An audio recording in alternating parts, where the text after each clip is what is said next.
So welcome students. Here we are going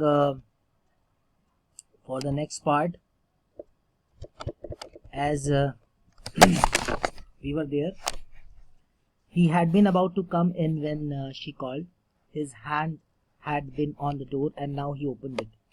She saw that he had bought his surgeon's emergency bag and that he wore his surgeon's coat. "You have decided to operate," she cried. "Yes," he said shortly. He turned his back to her and unfolded the sterilized star upon the floor of the tokonoma alcove and put his instruments out upon it. "Fetch tars," he said. She went obediently, but how anxious now, to the lion shells, and took out the tars. There ought also to be old pieces of matting, so that the blood would not ruin the fine floor covering. She went out to the back veranda where the gardener kept strips of matting with which to protect delicate shrubs on cold night, and took an armful of them. But when she went back into the room, she saw this was useless. The blood had already soaked through the packing in the man's wound and had ruined the mat under him. "Oh, the mat!" she cried. "Yes, it is ruined," Sadao replied, as though he did not care. "Help me to turn him," he recommended her. She obeyed him without a word, and he began to wash the man's back carefully. "Yumi would not wash him," she said. "Did you wash him then?" Sadao asked, not stopping for a moment his swift, concise movement. "Yes," she said. He did not seem to hear her, but she was used to his absorption when he was at work.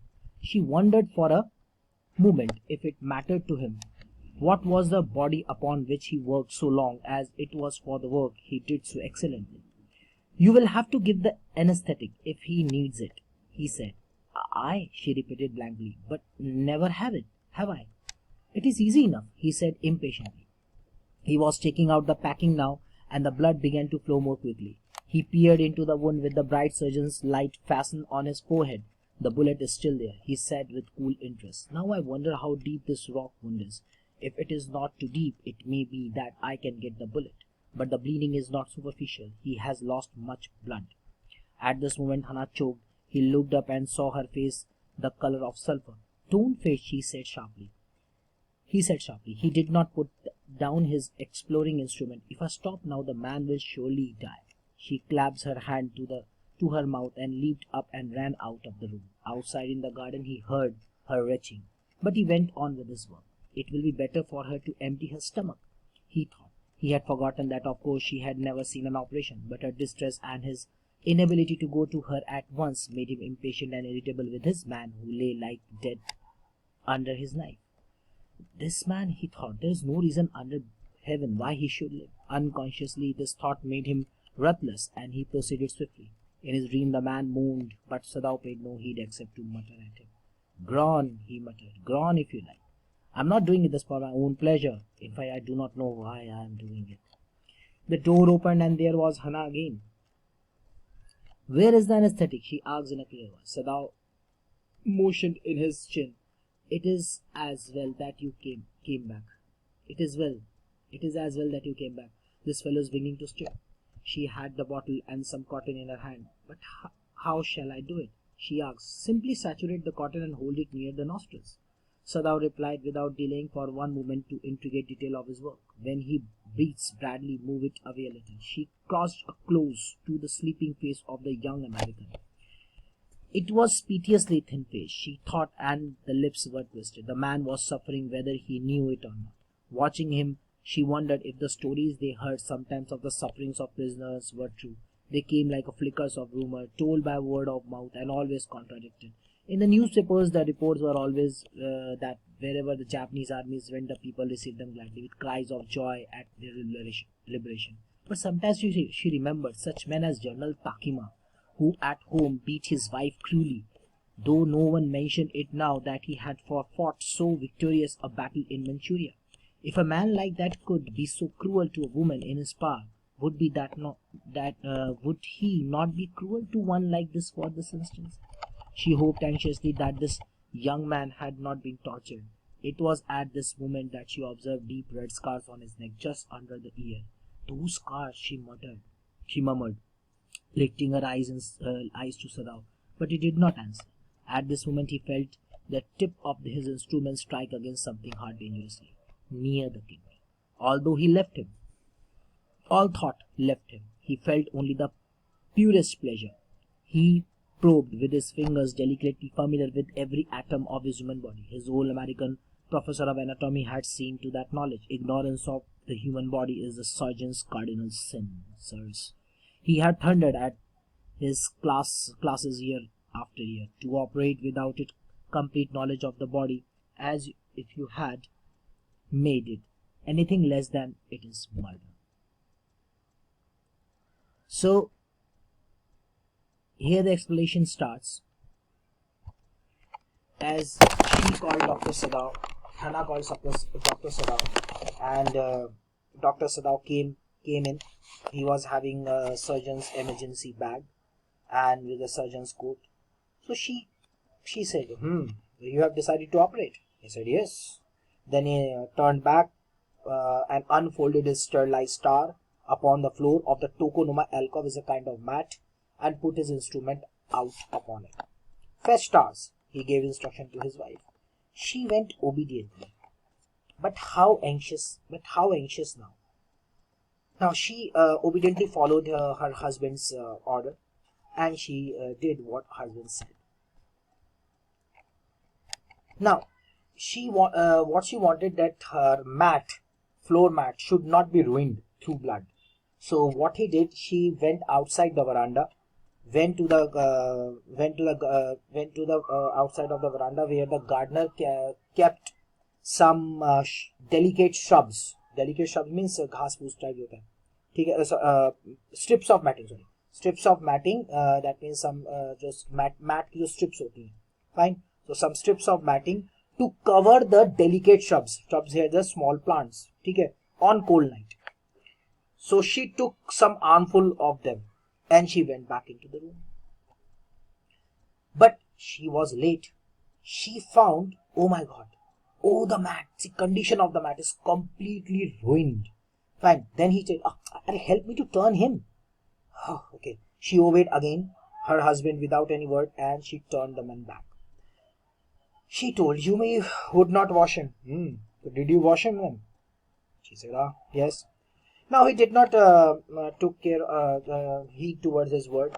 He was delicately working on the wound. Now his main concern is the patient. He gave another instruction to Yumi. You have to give the anesthetic if he needs. She said, never have I. Which means she never have done it. Then he replied, it is easy enough. Now he packed the wound. That means now he started unpacking all the things. Fine. And the blood starting to flow more quickly. Then he looked into the wound through his bright surgeon's emergency bag. See here, here's something he has worn in his head, as you can see the cursor. So this light is called bright surgeon's light, through which doctors can see. Earlier, nowadays, though, in the operation hall, there is in operation theater there is a arrangement of lights, but earlier it wasn't. So they used to wear such kind of gadgets so that they can see in the body suspected objects. And the suspected object was, yes, bullet. Then he found the bullet is very deep in his body. It may be he can get. He said if it is not too deep, then he can get the bullet. But he bled too much. At this moment, Hannah started choking. This process called choking. And what she did, then as she about to, it seemed like she's about to vomit, and because she saw saw the face, the color of sulfur. So doctor said, don't faint. Then the doctor said here this word, do not faint. And he said, if I stop now, the man will surely die. He said, if I stop right now, if that means if he will be disturbed, his concentration will be broken, then this man will die. Then what she did, she followed her husband. She did the respect. She kept the respect. She clapped her hands. Clapped her hands refers to see in this picture.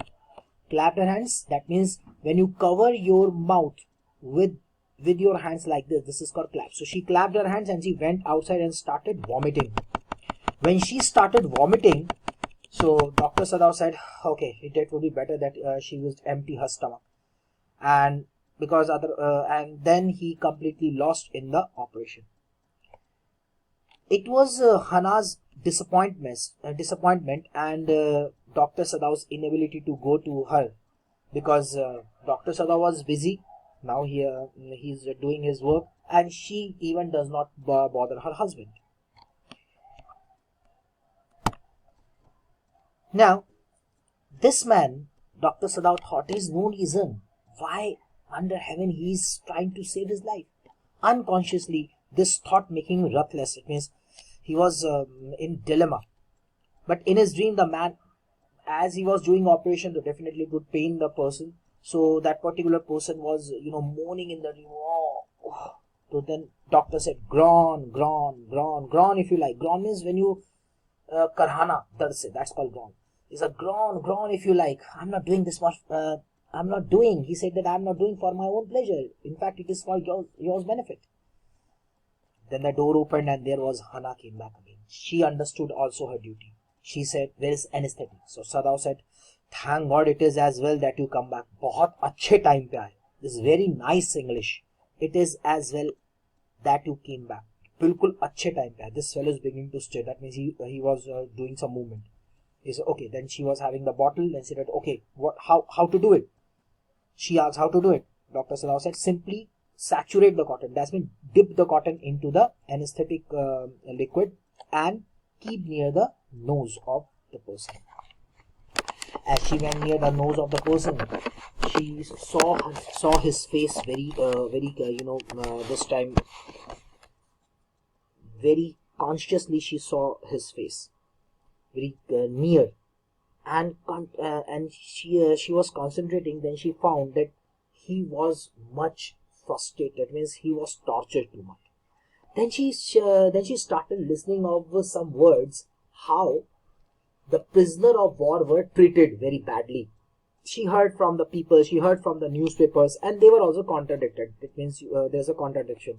Yes or no, it may be possible, may not be. So in the newspaper, she heard that whenever Japanese people go, they get respect because they are fighting for their liberation. Then suddenly she thought for General Takima. General Takima, who is very brave. He won, he fought a victorious battle in Manchuria.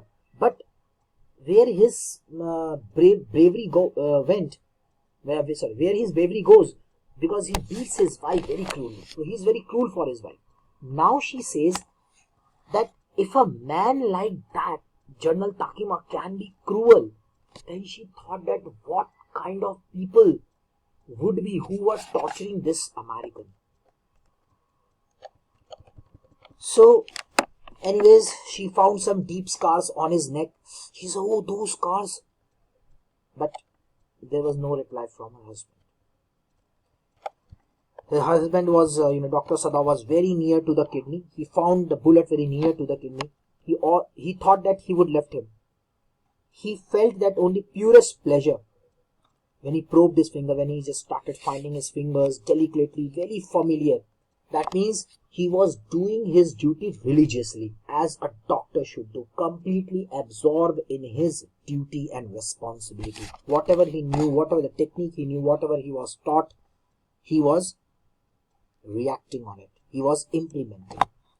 So, every atom of the human body he was very much familiar.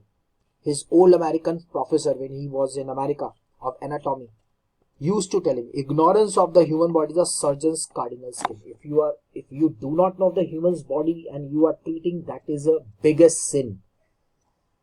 And this thundered in for this classes every year. So to operate without a complete knowledge of the body is just like a murder. तो हम यहाँ पर इतने को हमने जो पढ़ा वो यही था कि डॉक्टर सदाओ तो आ जाते हैं क्योंकि वो उनको बुलाती है, आवाज लगाती है तो वो आ जाते हैं. तो फिर उनसे कहती है, तो वो अपना सर्जन इमरजेंसी बैग रखते हैं, सर्जन कोट पहनते हैं. तो वो कहती है उसकी वाइफ के, अच्छा तो आपने तय कर लिया है, यू हैव डिसाइडेड टू